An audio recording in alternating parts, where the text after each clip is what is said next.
Station number 12, Jesus dies on the cross. I'd like to read a passage from the Gospel of St. Luke. It was now about the 6th hour, and darkness came over the whole land until the 9th hour, for the sun stopped shining, and the curtain of the temple was torn in two. Jesus called out with a loud voice, "Father, into your hands I commit my spirit." When he had said this, he breathed his last. I'd like to reflect on those words for just a moment.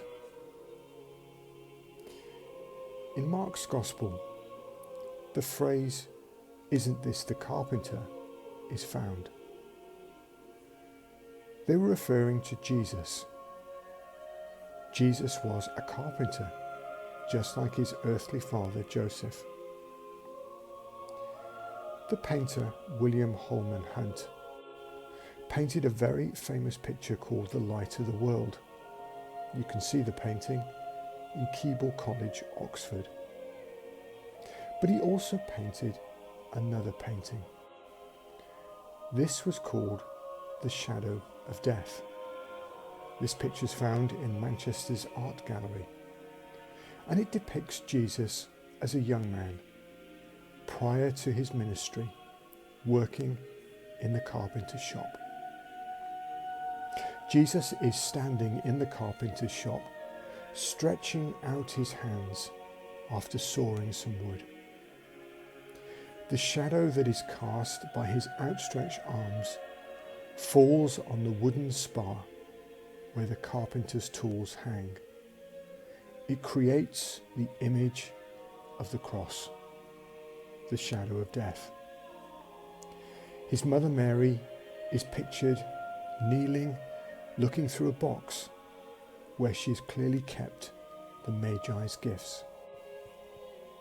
In that moment, the words that were uttered to her 30 odd years ago by Simeon in the temple must have returned to her. Simeon prophesied, "And a sword will pierce your own heart." The cross was the shadow throughout Jesus' life. As a carpenter, he would have learned his trade and known all about working with wood.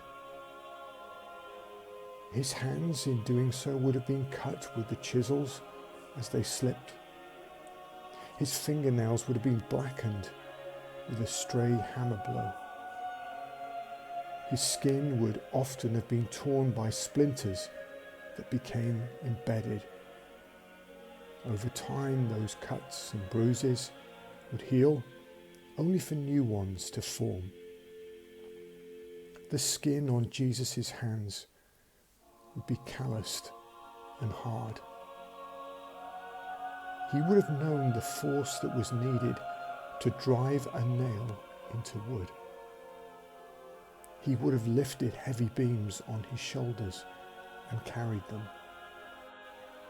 One day those hands no longer carved wood. Because before Jesus was a teacher, before Jesus was a rabbi and a healer, let's not forget that Jesus was a carpenter.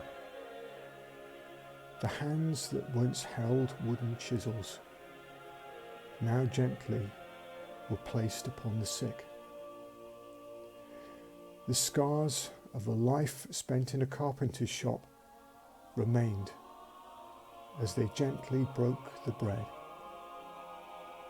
When Jesus was arrested and sentenced to death by crucifixion, he knew the weight of the cross, and he knew the horror of the nails. One of my favourite places to go is Buckfast Abbey in Devon.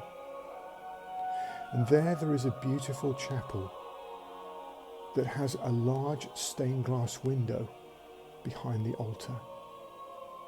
The window depicts Jesus with his arms outstretched and his hands. I stand and I look at that window and I'm moved. I'm moved to remember that Jesus, my Saviour, underwent the suffering of the cross for me. Today, as we approach the season of Easter and Holy Week, let's remind ourselves that we place our lives every day into the carpenter's hands. I'd like to close by reading you a prayer from a book, Seasons of Prayer. The prayer is called The Carpenter's Hands. The carpenter's hands fashioned the wood. The carpenter's hands healed the sick. The carpenter's hands opened blind eyes. The carpenter's hands broke the bread. The carpenter's hands were pierced by nails. The carpenter's hands bear the scars of love. Jesus the carpenter, I thank you that my life is in your hands. Amen.